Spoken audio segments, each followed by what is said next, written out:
That was a mighty good meal. Well, thank you, Willard. But you always say that. It's always true. It must always be true, Mrs. Johnson. Yes, sir, you can say what you please.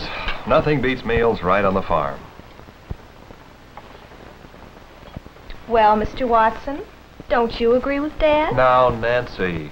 Oh, Nancy, Well, sure, your mother's a good cook. It was a great meal. I enjoyed every bite of it. But none of it came off this farm. You know, it probably all came from a supermarket. Oh, I'm sorry, Mr. and Mrs. Johnson, but, well, Nancy needled me into that.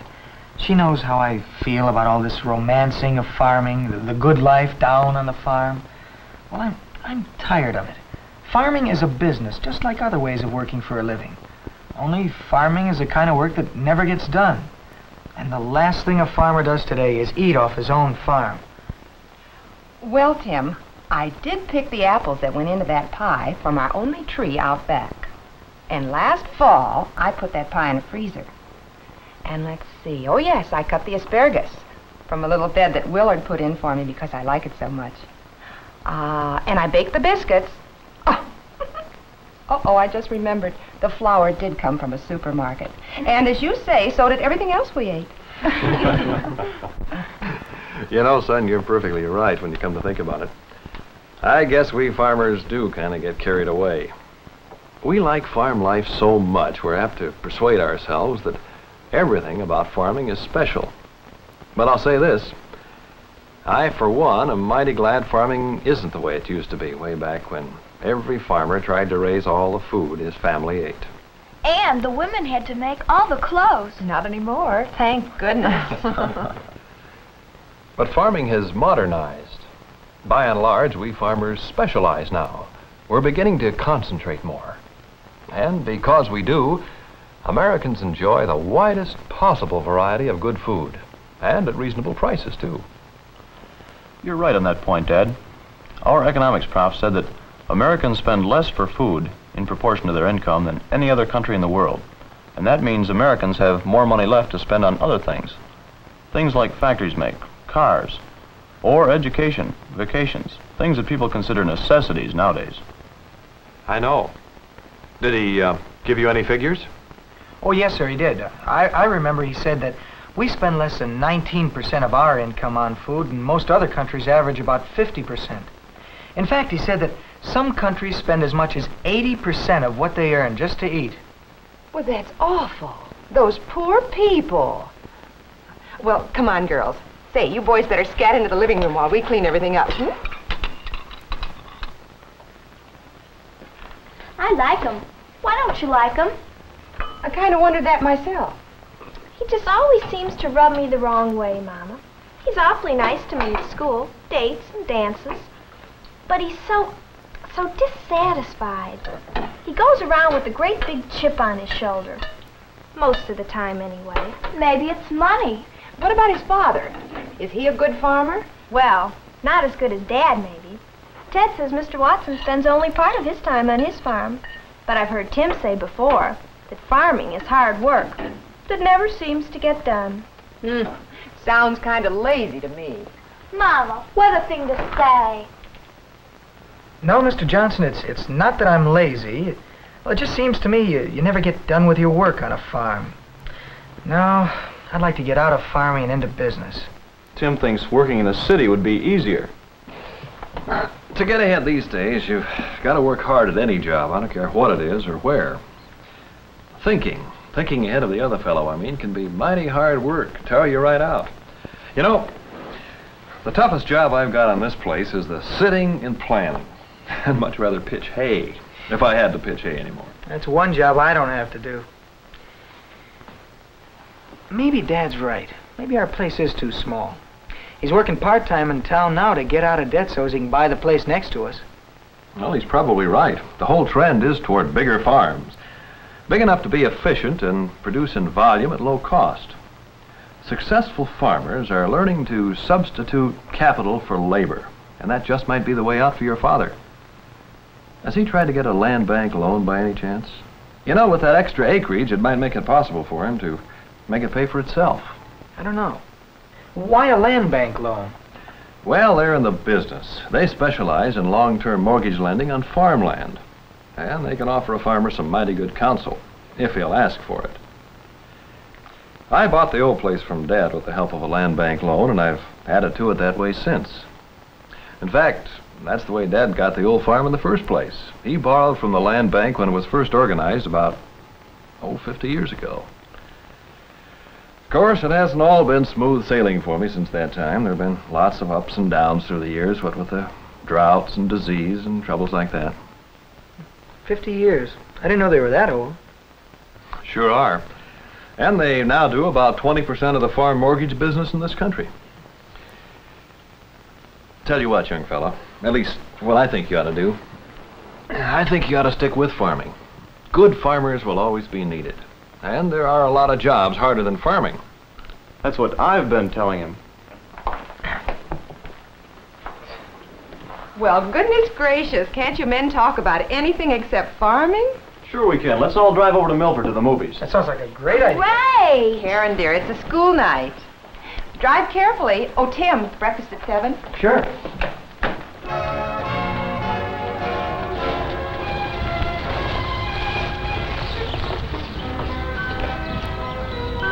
Say, now, good-looking feeders, Mr. Johnson. Sure good-looking. You know, I've been thinking about what you said last night about Dad ought to borrow to get the extra land and it might help pay for itself. Well, you make it seem as if the way for a farmer to make money is to borrow money. Well, it's kind of true that way. But the real point is that one of the ways for a farmer to make money is to use money. Other people's money. Credit as a tool. That's one of the big advantages of our cooperative farm credit system. It makes the right kind of credit available for farmers. Now, take these feeders here. They cost a few $1,000s to buy them off the western cattle ranches, but instead of using my money, I borrow it for the few months it takes to fatten them for market. I borrow it from my Production Credit Association, by the way. They're part of the farm credit system, too. And when the feeders are fat and I sell them, I pay off the loan and the relatively small amount of interest. And what's left is profit. That's using credit as a tool. Now, I know it isn't that easy. What are you leaving out? Well, most of it, I guess, Tim. You know, the right tools don't make a carpenter or a mechanic any more than the right credit makes a farmer. You have to know what you're doing and how to do it. There's just no substitute for know-how and good management and good hard work. And a farmer takes risks unknown to many other businesses. Bad weather, disease, weeds, pests, and very sharp fluctuations in prices. The troubles can get mighty bad, even ruin a whole year's work. But I guess farmers don't have ulcers because, well, they like farming. Well, no ulcers for me. Hey, that probably saves a lot of time, doesn't it? Labor saving, that's for me. Hey, Tim, you've kind of got this labor-saving idea wrong end, too, if you don't mind my saying so.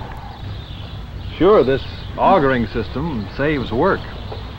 But all this labor-saving mechanization, or automation, if you want to call it that, makes it possible for a man to get more work done.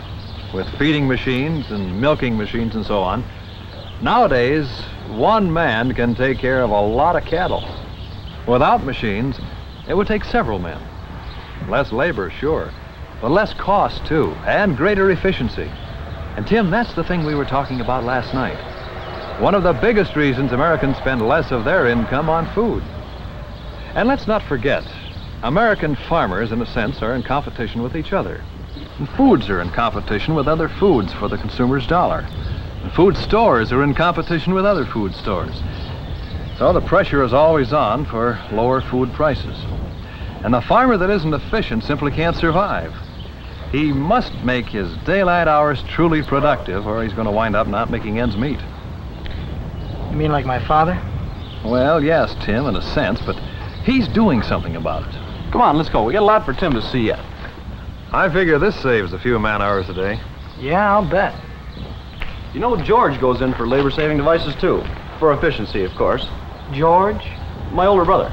Oh, yeah, I forgot. You know, Dad helped him buy his farm. With a land bank loan, of course. Of course, it was a 30-year loan. 30 years? Oh, yes, they make loans up to 40 years. Well, tell me, isn't there anything a farmer can't borrow money for? Well, it depends upon what the farmer needs. The farm credit system has made loans for hundreds of different purposes. You know, it's really big, Tim. Altogether, the banks of the system have loaned farmers billions every year. Yeah, Dad says that's government money. Your dad's wrong. It's private money. The farm credit banks sell their bonds and debentures to the public, the investing public. And you know, Tim, farmers have made American agriculture the largest business in the world.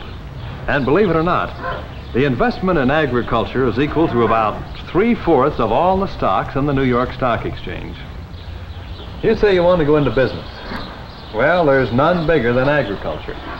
And none more progressive either, don't forget that. There's a call for you. It's Mr. Holmes. Oh, well, I'll take it in the barn. Well, city boy, what do you think of the old farm? I'll say this, you two. Your dad's sure on the stick. You know, I wouldn't mind farming a farm like this. Sure it wouldn't tire you out? Oh, Nance, now lay off. Take it easy, man. I'm only teasing. Oops, Mother said dinner's ready. Hey, great, let's go. Good, good. Be over after dinner. And say, John, Ted and his roommate are down from state on vacation, and, yeah, okay, thanks, I'll bring them along. Well, we'll see you later. Right. Better hurry, Dad. We're waiting for you, like one pig waits for another. And what did John Holmes want? Oh, you know, John, whenever he has something new, I have to see it. Mm-hmm. I suppose this gives you some ideas. You boys want to come along and take a look? Sure, sounds great. I told him we'd be around this afternoon, after dinner. Now, don't get carried away this afternoon, Mr. Watson. I haven't had a chance to tell you. You asked me to the old-fashioned square dance at the community hall tonight. Oh, yeah. I'm glad you reminded me, Nancy. Mighty fine, John, mighty fine. Well, thank you, Willard. Say, Mr. Holmes, if you don't mind my asking, how much money does something like this cost? Well, it's quite an investment, Tim, but the important thing is not the first costs. It's the increased efficiency. I figure something like this will pay for itself in time saved. Well, that's what you meant by progressive, huh, Mr. Johnson? I was just saying to Tim this morning that there's no industry more progressive than agriculture. Unbelievable. Absolutely unbelievable. Just saw the figures the other day. Scarcely 50 years ago, a farmer could feed himself and 7 other people. Now, a farmer can produce enough for himself and 34 other people. Yes, I read the same figures myself. Better keep on farming, boy. There's a lot more city people to contend with. Tim's thinking of leaving the farm for the city. Well, times I get so discouraged myself, I sometimes think it'd be nice in the city, too. Don't you, Willie? Well, time was, I guess, but not so much anymore. Except when everything seems to go wrong at once.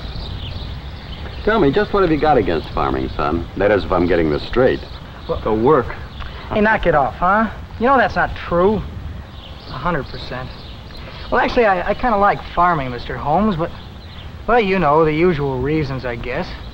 It's just that... I'll bet I know just what you mean. I felt the same way myself many a time. Let me ask you something. I take it you're a freshman up at State. Hasn't anyone ever talked to you about, or haven't you ever checked into what they call farm-related businesses? Why, there are job opportunities galore.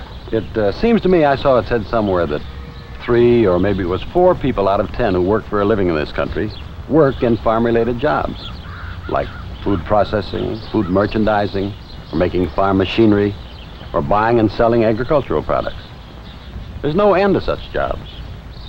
There's hardly any science, for instance, that doesn't have its agricultural angles. Why, the list of job possibilities in the research field is 3 times longer than your arm. Have you looked into that? Huh, funny. Science is Tim's best subject. That's what I like best. Fact is, I have thought a little about industrial research. Well, I'd certainly suggest you look into agricultural research. With your farm background, I think you'd find it more rewarding. Don't you, Willie? Yes, that's right, and it's growing, too. New opportunities all the time. I never thought about agricultural research.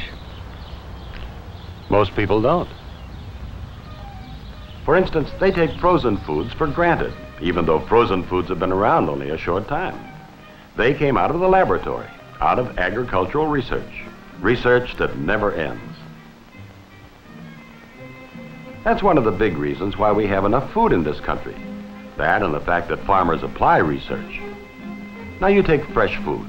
vegetables, fruits, meats. They have to be shipped long distances these days, yet they lose practically none of their good taste and food value. So it's through research that most of us can figure on eating 3 meals a day, every day. Colleges, universities, state and federal departments of agriculture, makers of farm machinery, drugs and pesticides, and farmers' co-ops, often with financial help from banks for cooperatives, another part of the farm credit system. All of them are working all the time at agricultural research.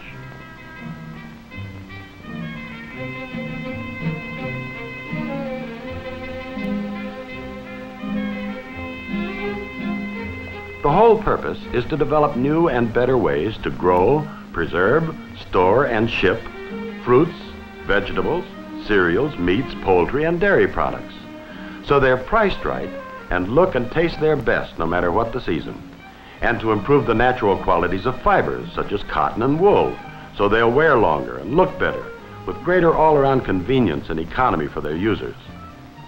Why, research showed the way to treat cotton so it stretches almost like rubber for a great many new uses. It can be virtually fireproofed in its raw state so that it will not support combustion. And believe it or not, cloth made of cotton won't burn even after a soaking in gasoline that finally leaves the unsafe, untreated cotton cloth in ashes. Even the oil from the cotton seed is being researched for still newer uses, such as protecting the flavor and freshness of meats, and economically maintaining the fresh taste and pleasing colors of nuts. Research may even turn the lowly cotton seed into a new and better base for my lady's lipstick.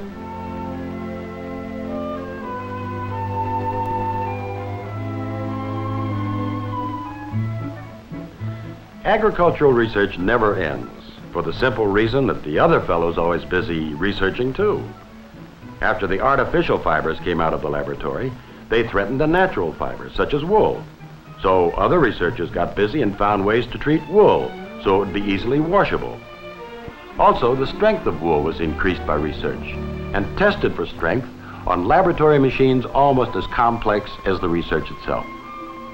The result is that shrunken, wrinkled woolens are now a thing of the past, replaced by research with woolen goods that wash beautifully and can even be permanently creased, as in men's trousers and ladies' skirts.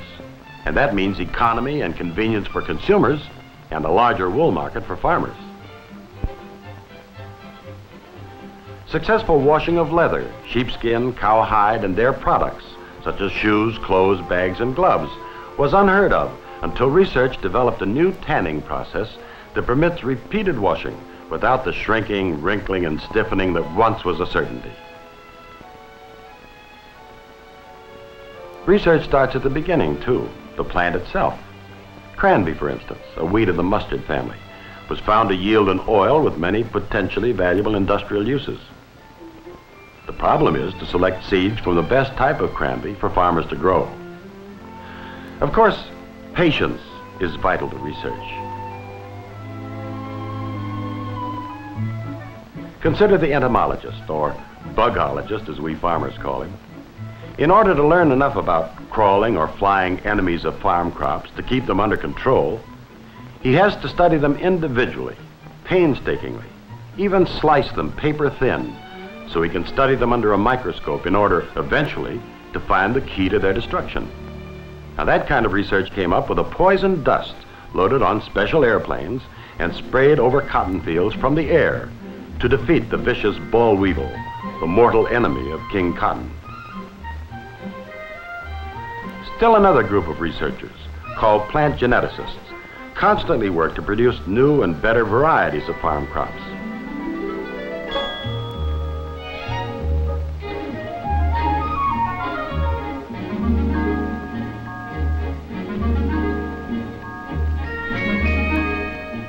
Varieties, for instance, that will store better, or can better, or keep longer, or ripen sooner, or harvest better.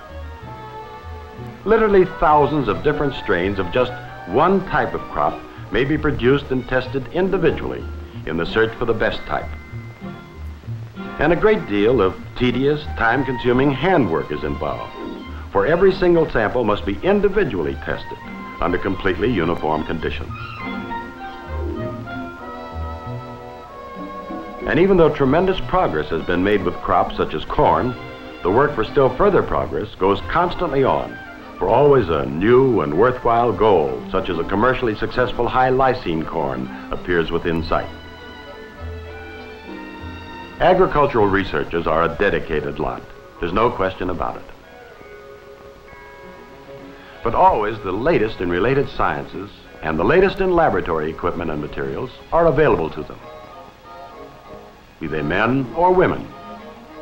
Anything that grows is the field of the plant geneticist.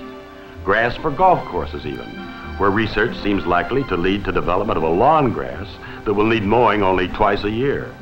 And won't that be a boon to millions who have never even seen a farm? Coastal Bermuda grass, as it's called, is just one of the products of research in grasses. Yet it is a big factor in the efficient production of meat animals in our southern states. Of course, all sciences borrow from each other, and the agricultural scientist is no exception. He borrowed sonar, the submarine detection device. And with ingenuity and the help of an instant camera, applied it to the grading of meat while the animal is still alive, to take the guesswork out of determining the quality of meat the animal will yield. The result is practically a portrait of a steak, taken while it's still on the hoof and the secret of its tenderness still its own. The possibilities of such research seem limitless. Why, the time may come when everybody will eat nothing but the best meat, because that'll be the only kind farmers will grow. I tell you, boys, nothing escapes the eye of research, not even weather. I fully expect to see the day when they'll be able to partially control the weather anyway.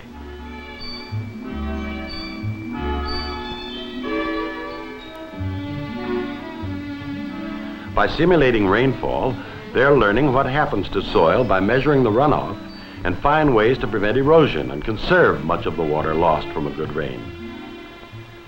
Farm machinery gets a lot of research too, kinds you might not think of, like what tractor seat tires the driver least, or what kind of steering is easiest to handle. So through their own research and a lot of help from other agricultural colleges, machinery makers have come up with scores of machines that today make it possible for one farmer to produce more than dozens of farmers in the old days, if they could have done it all without machines. Today, corn is shelled while it's being picked. And hay, once a back-breaking harvest, is now a one-man, one-machine job of turning the hay into bite-sized cubes. Bite-sized for a cow, that is. Giant wheat combines make short work of thousands of acres.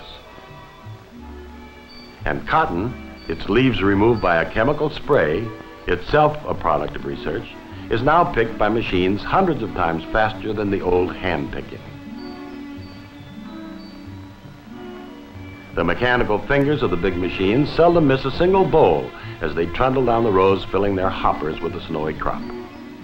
Even tobacco growing, for centuries, 100% hand operation, gives promise of finally bowing to research, from planting to harvesting. No longer is it so wild a dream for the tobacco farmer to envision harvesting his leaf without putting a lick of handwork into it. Of course, not every research project succeeds, but even so, they have to keep on trying. So there's no end in sight for agricultural research. It's a big, rewarding, and worthwhile field for young men and women. Research and farmers' application of it, plus their good management and hard work, has had much to do with making it possible for one farmer to feed more and more city people. Well, John, Willard, thanks very much. Pleasure. I'm sure you gave Tim a lot to think about. I hope so, Tim. You sure did, yeah. Me too. That's too bad. He's been in business here quite some time. But, say, how'd you like to stop by George's farm on the way home? Well, it's fine with me, just so we're not late for the dance I asked Nancy to. Well, I'm sure we'll have plenty of time for that. George has got quite a few things on his farm to save himself work. He's about as shy of it as you are. Hey, we're just the efficient type, that's all. What a day, what a day. Sure was quite an eye-opener, though. I sure appreciate that talk with you and Mr. Holmes about research. I'm going to talk to my faculty advisor about it right away. Good idea, Tim. You know, farming is a multi-billion-dollar business. And an industry that big can't afford not to do a lot of research. That and hard work and good management by farmers in applying it will keep us well fed and help us to feed the rest of the world, too. Come on. You'll make us late for the dance. Okay, let's go. Heads, go up to the middle and come on back and lead to the right. You circle up 4, well ahead and then break, make a line of 4. Go up to the middle and back to right, let's do it. And I turn the girl and cross trail and look out, man. Corner left out, man. Here we go with the right left grand. Handle by the left, hand over hand around, go do side door. And now you're promenade your lady fair. Promenade come around the square. You promenade your lady, take a walk, go around the ring. You see, saw that pretty little car and run to the corner. I left out a man with your left hand, then ball to the partner. And the corner two, wave to the girl across from you. And real good out there, kids, you're through. Hey, Oh, good music. Hey, want to go outside and cool off? I'd like to tell you something. Me? What would you want to tell me? Hey, it's square dance time, so let's get that pretty girl, get her out on that floor, let's get in a great big ring and do a real old favorite circle dance mixer. Let's go. Well, now you join hands, circle down that valley. You circle to the right, go the other way back. Do a left down man in the valley. Grand old round the left to go walking around that ring. Well, now you meet that little gal, you promenade her. Promenade to go walking around that ring. Back right out and circle left. You circle left, I sing. And what was it you wanted to tell me? Now that I don't see those chips on your shoulders anymore. You swing that corner promenade. Well, you promenade that lady down that valley. Back right out, circle left. Here we go, hear me sing. Hey, left dial a man on that corner. Well, you do side, do your lady fair. Corner swing, you swing the corner lady. Join hands, make a ring. You circle to the left, go round to go. Well, now you circle to the right down the valley. Hey, that corner left dial a man, and then grand old right left to go walking around that ring now. When you meet that new little lady promenade, well, now you will promenade down that valley. Back right out, make a ring, circle left. Well, now you promenade that little lady.